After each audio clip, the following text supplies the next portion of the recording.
प्रेम, सेवा आणि सन्मानाने वृद्धांसाठी एक नंदनवन.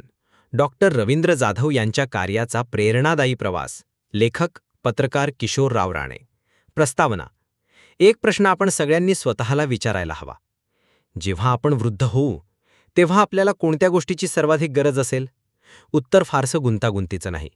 गरज असेल प्रेमाची, काळजीची, समजून घेणाऱ्या मनांची आणि सन्मानाने जगण्याच्या अधिकाराची. या साऱ्या गोष्टी जेव्हा वृद्धांसाठी एका ठिकाणी एकत्र मिळतात तेव्हा ते स्थान केवळ वृद्धाश्रम राहत नाही, ते एका घरात रूपांतरित होतं. आणि कल्याणपूर्वच्या चक्कीनाका परिसरात असंच एक घर म्हणजे डॉक्टर रवींद्र जाधव यांचं वृद्ध सेवा केंद्र. एक भावनिक प्रारंभ, जेव्हा सेवा धर्म बनतो.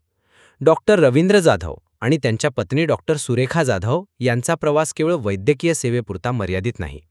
त्यांनी वय ही अडचण नाही, पण दुर्लक्ष ही वेदना आहे हे ओळखलं आणि त्यातूनच सुरू झाला एक सेवाभावी यज्ञ, ज्यात वयोवृद्धांचे आयुष्य बदलले.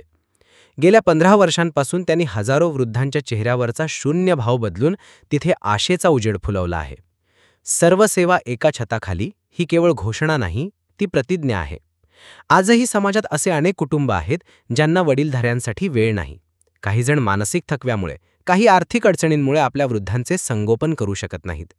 अशा सर्वांसाठी हे केंद्र म्हणजे एक वरदान आहे. येथील विशिष्ट म्हणजे 24 तास केअरटेकर सेवा, सकस आणि वेळेवर जेवण, गरजूंना डायपर, लॉन्ड्री, वैद्यकीय तपासणी, नर्सिंग सेवा आणि सर्वात महत्त्वाचं म्हणजे आपलेपणाचं घरगुती वातावरण. प्रत्यक्ष अनुभव. माझं आयुष्य इथे पुन्हा सुरू झालं. एका वृद्ध बाईजाईंच्या डोळ्यात अश्रू होते, पण ते दुःखाचे नव्हते तर समाधानाचे होते. त्या म्हणाल्या, इथे कोणी डॉक्टर नाहीये, ते माझे मुलगे आहेत. त्यांच्या हातून औषध नव्हे, माया मिळते. अशा अनुभवांनी भरलेला हे घरगुती आश्रम प्रत्येक वृद्धासाठी नवजीवन देतो. डॉक्टर जाधवांचा दृष्टिकोन, सेवा हीच माझी पूजा. डॉक्टर रवींद्र जाधव यांच्या कार्यपद्धती फारच स्पष्ट आहे. पैसा महत्त्वाचा नाही, पण माणूस महत्त्वाचा आहे. म्हणूनच या ठिकाणी मिळणाऱ्या सर्व सेवांचा मासिक खर्च फक्त 20,000 रुपये आहे. हा खर्च जेवण, bed, doctor, nurse, diaper, laundry आणि 24 तास सेवा यासारख्या सर्व गोष्टींना समाविष्ट करतो. या शुल्कामध्ये कोणताही लपलेला दर नाही. आरंभिक डिपॉझिट 20,000 रुपये घेतले जाते, ते निघताना पुन्हा परत दिलं जातं. ही पूर्णपणे पारदर्शक आणि माणुसकीची प्रक्रिया आहे. मानसिक आणि सांस्कृतिक पोषण म्हणजे मनाचे आरोग्यही महत्त्वाचे. वय वाढतं तेव्हा शरीर थकतं, पण त्याहून आधी मन थकतं. म्हणूनच येथे दररोज योगा, ध्यानधारणा, हास्य क्लब आणि सकारात्मक संवाद घेण्यात येतो. प्रत्येक आठवड्याला भजन, गाणी, कथाकथन, सणवार साजरे केले जातात. यामुळे वृद्धांना आपण उपेक्षित नाही ही भावना जागवत ठेवली जाते. संवाद सेतू म्हणजे मुलांशी दुरावा नाही, तर जुळवणं आहे. या संस्थेने एक स्मार्ट संवाद यंत्रणा विकसित केली आहे, ज्यात मुलांना किंवा नातेवाईकांना त्यांच्या वृद्ध आई-वडिलांची माहिती वेळोवेळी दिली जाते. फोटो, आरोग्य अहवाल, व्हिडिओ कॉल्सच्या माध्यमातून. हे संवाद नात्यांमध्ये उष्णता आणि विश्वास निर्माण करतात. सेवा म्हणजे यज्ञ. पत्रकार किशोरराव राणे लिहितात की मी जेव्हा या संस्थेत गेलो तेव्हा एका डॉक्टरचे रुग्णांसाठी असलेले प्रेम पाहिले. पण इथे डॉक्टर नव्हते, एक पुत्र होता, एक सेवक होता.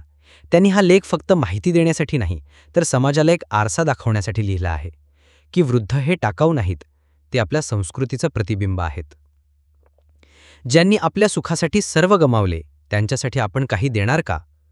आपल्याला शिकवणं देणारे, झोपत झोपत आपल्यासाठी जागणारे वृद्धांना आता फक्त आधाराची गरज आहे. आणि अशावेळी डॉक्टर जाधव यांसारख्या व्यक्तींचे कार्य देवदूतांसारखं वाटतं. कित्येक वृद्धांचे आयुष्य त्यांनी फक्त वाढवले नाही, ते समाधानाने सजवले आहे. समाजाला साध. पत्रकार किशोरराव राणे शेवटी लिहितात की डॉक्टर रवींद्र जाधव यांच्या कार्यातून आम्ही शिकायला हवं की एक माणूस एक आयुष्य बदलू शकतो. त्यांनी दिलेला मेसेज स्पष्ट आहे की जर तुमच्या आजूबाजूला कोणतेही वृद्ध दुर्लक्षित आहेत तर त्यांना या सेवाभावी घरात पोहोचवा. निष्कर्ष. ही फक्त संस्था नाही, ही एक आई-वडिलांची सावली आहे. डॉक्टर रवींद्र जाधव यांच्या वृद्धाश्रमात माणुसकीचा उबदार स्पर्श आहे. डोळ्यात पाणी आणणाऱ्या कहाण्या आहेत आणि सन्मानाने जगणाऱ्या अनेक वयोवृद्धांचे जीवन आहे. हा लेख केवळ कौतुकासाठी नव्हे, तर प्रेरणा म्हणून लिहिला गेला आहे.